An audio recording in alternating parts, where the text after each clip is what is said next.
Kembali ke hubungan antara Dinkes dengan rumah sakit daerah tadi, itu yang harusnya itu memang Kadinkes tadi itu memang mengawasi rumah sakit daerah, tapi tidak harus ya nih, rumah sakit daerah itu menjadi UPT dinas karena akan menjadi birokrasi baru. Jadi ketika rumah sakit menjadi bagian UPT dinas, masuklah dia sebagai birokrasi baru dan tadi beban kepala dinas akan menjadi lebih berat. Plus juga karena gini, rumah sakit daerah dengan swasta itu juga bersaing. Ya, jadi ini tidak bisa rumah sakit daerah itu dianggap sebagai semacam tanda kutip ya anaknya yang pengawas. Jadi akan ada konflik of interest nantinya antara dinas sebagai pengawas dengan rumah sakit daerah dan rumah sakit swasta. Jadi memang menurut saya Pak Made ya memang kita sependapat dengan rumah sakit daerah itu diawasi secara fungsional dan bertanggung jawab secara fungsional ke dinas kesehatan, tapi manajemen operasional itu harus otonom. Di berbagai bacaan di dunia itu tetap butuh otonomi rumah sakit gitu, karena rumah sakit adalah unit manajemen, ya fungsional operasional. Nah, dinas lebih sebagai birokrasinya, sehingga kami UGM menentang keras, maksudnya kalau UPT dinas itu adalah rumah sakit daerah, Pak, kita mundur ke zaman 15 tahun yang lalu yang banyak sekali masalah yang timbul karena sebagai UPT dinas dan tidak terjadi tata kelola yang baik di sistem kesehatan karena siapa regulator, siapa operatornya itu menjadi kacau. Nah, kemudian ini yang menarik ya, tadi terkait dengan Pak Rosi ini, Pak Rosi sudah pergi ya. Ya. Nah, ini fungsi dinas yang sangat kuat pada inspeksi tadi ya, pada inspektorat, pada pengawasan tadi, ini yang tidak atau belum didukung oleh sistem keuangan yang benar, Pak. Jadi logikanya, kalau kita lihat juga dalam konteks BPJS juga ya, itu berapa puluh triliun untuk pelayanan. Nah, harusnya ada sebagian dari dana pelayanan itu untuk monitoring dan evaluasi, untuk monefnya. Sehingga Kementerian Kesehatan itu harus punya pemikiran, dan ini yang akan kita kembangkan bahwa apa yang disebut Pak Rosi tadi ya, akan ada dana-dana besar untuk monitoring Pak Roni ya, jadi menginspeksi misalnya orang dinas kesehatan Klaten pergi ke rumah sakit Tegalyoso atau rumah sakit Suraji ya, atau kepala dinas kesehatan provinsi DIY dan kota Sleman itu stafnya tiap kali inspeksi ke Sarjito, Pak. Ya, ini harusnya didanai ya, dan oleh Pemda sama oleh pusat juga. Jadi ada dana dikonsentrasi, Pak. Kan boleh dana dikon untuk monitoring, Pak. Jadi dana dikon monitoring itu diberikan pada provinsi untuk memonitor termasuk mutu pelayanan rumah sakit, Pak. Nah, inilah yang menjadi satu isu yang menarik Pak Made ya. Jadi jangan-jangan begini Pak, yang kita khawatirkan itu fungsi pengawasan dari dinas itu belum dipahami betul ya, belum dilakukan maksimal ya.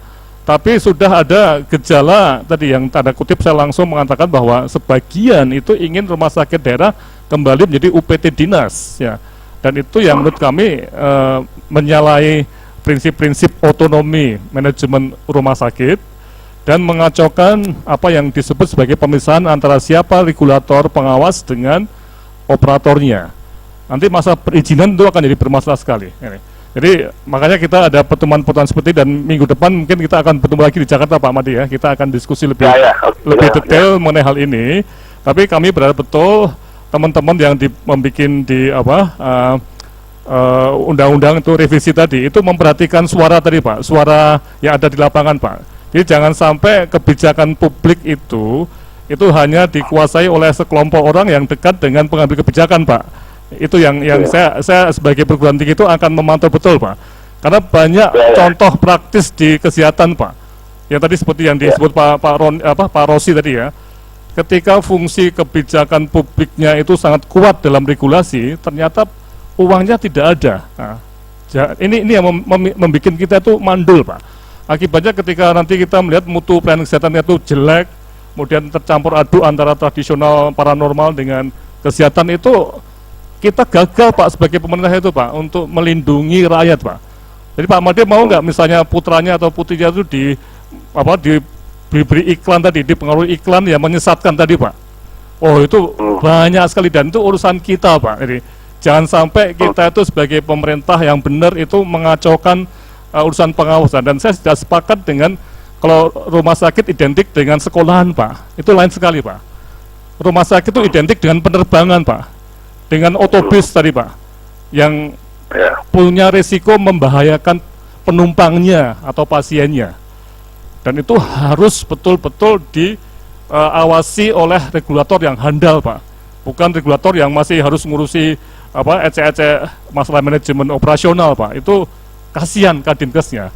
Tapi Kadinkesnya tadi dalam remunerasinya, karena dia bertanggung jawab pada jutaan orang di Klaten berapa? Berapa orang Klaten Pak? Total 1,4 juta orang. Itu tergantung pada fungsi Dinkes Klaten. 35 juta orang Jawa Tengah, dan ini saya tidak sependapat juga bahwa kalau kelas A itu harus pusat Pak. Itu provinsi di Indonesia itu ada yang kecil, ada yang besar. Seperti NTT cuma 4 juta orang, tapi Jawa Tengah itu 35 juta orang Pak. Itu lebih besar dibanding Malaysia. Kenapa dilarang punya kelas A rumah sakitnya? Nah, ini jadi masalah-masalah besar Pak. Jadi mohon supaya nanti kalau kita ada suatu perdebatan publik di Jakarta minggu depan, mari kita coba berdebat dengan cara yang sifatnya itu ya berbasis pada bukti ilmiah Pak. Jangan sampai pokoknya kalau pusat A, provinsi B itu sangat istilahnya itu menggampangkan situasi di mana Indonesia itu bervariasi sekali Pak. Jadi Jawa Timur itu masih Sutomo kelas A Pak ya. Pak, ini Pak Slamet tuh di kelas A Pak. Ya, Jawa Timur itu lebih besar dibanding Malaysia Pak. Oh, penduduknya berapa? 38 juta Pak. Malaysia cuma 24 juta. Kalau ditahan Jawa Timur nggak boleh punya kelas A ya, gubernurnya akan marah Pak. Ya, jadi ini menarik Pak. Jadi mohon supaya hal-hal seperti ini kita mulai perdebatan secara publik dengan serius, dan kita mendengar dari suara-suara kayak Pak Roni yang di Adinkes Jawa Tengah, Pak Heru yang lama di Jawa Timur, dan teman-teman di NTT yang juga punya suara-suara seperti ini Pak. Ya, saya kira itu. Terima kasih.